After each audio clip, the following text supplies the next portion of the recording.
কাজিৰঙাত ধোৱাচাঙত উঠিছে অভিলাষী জলজীৱন আঁচনি পানীৰ পাইপ বহুৱাই পাম্পা হাউচ নিৰ্মাণ কৰা হল কিন্তু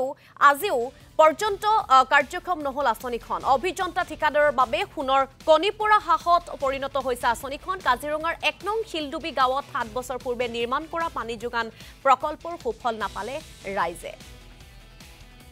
আৰু এই সন্দৰ্ভত আমালৈ এক প্ৰতিবেদন আগবঢ়াব সাংবাদিক মনোজ প্ৰতিম শইকীয়াই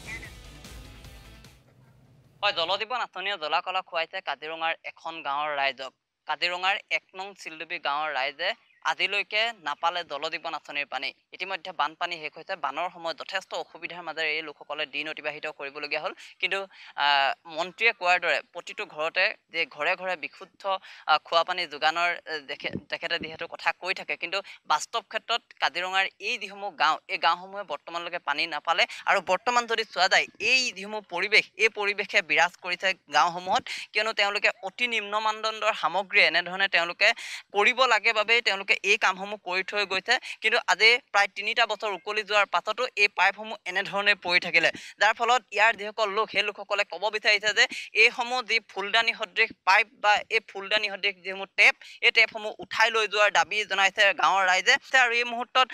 ৰাইজ ওলাই আহিছে ৰাইজৰ সৈতে আমি কথা পাতিম এই মুহূৰ্তত দেখা পোৱা গৈছে যে যিসকল লোক সেই লোকসকল ওলাই আহিছে 1 নং শিলডুবি গাঁৱৰ প্ৰথমতে মই আপোনাৰ ওচৰলৈ আহিছোঁ জেজেএম আঁচনি আচলতে নিৰ্মাণৰ প্ৰায় 7টা বছৰ হ'ল পানী যোগানৰ প্ৰায় 3টা বছৰ উকলি গ'ল তাৰ পাছতো কিন্তু আজিলৈকে এই পাইপসমূহত পানী নাহিলে কি ক'ব নহয় প্ৰথম কথাটো হৈ গ'ল এইটো আচলতে চৰকাৰে ইলেকশ্যনৰ আগে আগে কিছুমান কাম এনেকৈ কৰে এইটো আচলতে বুৰ্বক বুলিকে ভাবে মানুহবিলাকক আচলতে বুৰ্বক মানুহক এইটো যেনেকৈ চেং মাছক ধৰিবলৈ কেঁচু লগাই দিলে বৰশী খায় সেইদৰে হৈছে আমাৰ গাঁৱৰ কামখিনি আচলতে আপুনি ইতিমধ্যে দেখিলে জলজীৱন আঁচনিৰ যিখিনিসমূহ পাইপ ঘৰে ঘৰে ছাপ্লাই পানীৰ পাইপটো আনিছে ঠিকেই কিন্তু আজি 2 বছৰ উকলি যোৱাৰ পাছতো মানে আমি আজিলৈকে পানী পাবলৈ সক্ষম নহলো যেহেতুকে আমাৰ এইটো ফ্লাড এটেক এৰিয়া আমাৰ যিবিলাক মানে টিউবৱেল সেইবিলাক বানপানী ডুবি যোৱাৰ পাছত বহুত বেছি পৰিমাণৰ আইৰণ হয় যিবিলাক মানে আমি মানে ইউজ কৰিব নোৱাৰো আচলতে পানীখিনিত গা ধুলে গোটেই গাটো গুটি গুটি উঠে পানীখিনি খাব নোৱাৰি মানে বহুত বেয়াকৈ গোন্ধায় তো আমি এই পানী যোগান যিটো আঁচনি আছিলে প্ৰধানমন্ত্ৰীৰ যিটো আঁচনি এই আঁচনিটোক আমি বহুত মানে আদৰি লৈছিলোঁ আচলতে আমি গাঁৱৰ ৰাইজে বহুত ভাল পাইছিলোঁ যে যিটো আঁচনি আমাক দিছে বহুত ভাল কৰিছে পানীটো একচুৱেলি মানুহক লাগে পানীৰ পৰাই গোটেই বেমাৰখিনি বিয়পে তো আমি প্ৰথমতে এইটো সম্বৰ্ধনা জনাইছিলোঁ কিন্তু যিটো ফুপলা স্বৰূপ ধৰিছে এতিয়া আচলতে আমি এতিয়া চৰকাৰকে দুখিম নে ঠিকাদাৰ গোষ্ঠীকে দুখিম নে কাক দুখিম আমি বুজি পোৱা নাই আমি এই বিষয়ে লৈ পেলাই আজি আগতো এনেকৈ নিউজ বজাইছিলোঁ কিন্তু তাৰ একো সুফল নহ'ল আমি ঠিকাদাৰকো ফোনৰ যোগেদি তেখেতক জনাইছিলোঁ তেখেতে একদম দামী গাড়ী লৈ আহি পেলাই 2 দিনমান ছাৰ্ভে কৰিবলৈ আহিলে দাদা এইখিনি কৰি দিম বুলি কৈ থৈ গ'ল কিন্তু আজিলৈকে নহ'ল তো তেখেতক আমি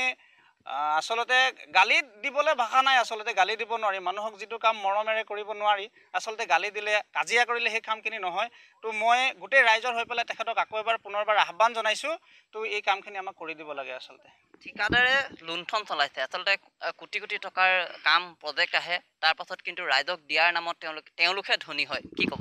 হয় আজি আচলতে 1 নং শিলডুবিত সেই ঘটনাটোৱে ঘটিছে যিহেতু প্ৰায় 3 কোটিতকৈ অধিক টকা আচলতে 1 নং শিলডুবি গাঁও 2 নং শিলডুবি 2 নং কহৰা গাঁৱৰ কাৰণে আচলতে যি পুঁজি ধাৰ্য কৰা হৈছিল সেই পুঁজি আচলতে ইয়াত ব্যৱহাৰ কৰা হৈছে কিন্তু ব্যৱহাৰ কৰা হ'লেও কিন্তু আজি তাৰিখলৈকে প্ৰায় কেইঘৰমান মানুহে পানী পাবলৈ সক্ষম হৈছে প্ৰায় 50% মানুহে আচলতে পানী পাইছে আৰু 50% মানুহে আজি তাৰিখলৈ পানী পোৱা নাই আমি আচলতে ভাবিবলৈ বাধ্য হৈছোঁ ইয়াত আচলতে জলজীৱন আঁচনিৰ নামত কোটি কোটি টকা আচলতে ব্যয় কৰি পেলাই আচলতে ঠিকাদাৰ আৰু আচলতে ইঞ্জিনিয়াৰে ইয়াত আচলতে আত্মসাৎ কৰিছে ধন নহ'লে আজি তাৰিখলৈ কিহৰ কাৰণে আচলতে গাঁওসমূহত ঘৰসমূহত আচলতে পানীৰ ব্যৱস্থাটো আজি তাৰিখলৈকে কিহৰ কাৰণে হোৱা নাই আমাৰ আচলতে সন্দেহ হৈছে যাতে ইয়াৰ এটা তদন্ত হ'ব লাগে যে জলজীৱন আঁচনিৰ নামত যি ধন আচলতে ইয়াত পুঁজি ব্যৱহাৰ কৰা হৈছে সেই পুঁজি আচলতে সঠিকভাৱে আচলতে ব্যৱহাৰ হৈছে নাই গাঁৱৰ মানুহে এই খোৱা পানী মনোজ প্ৰতিম শইকীয়া নৰেন্দ্ৰ মোদীৰ সপোনৰ এই যে অভিলাষী আঁচনি অনুসৰি প্ৰতিটো পৰিয়ালে আচলতে বিশুদ্ধ খোৱা পানী পাব লাগে কিন্তু কাজিৰঙাৰ সেই অঞ্চলবাসীয়ে বিশুদ্ধ খোৱা পানীৰ পৰা বঞ্চিত হৈ ৰৈছে গতিকে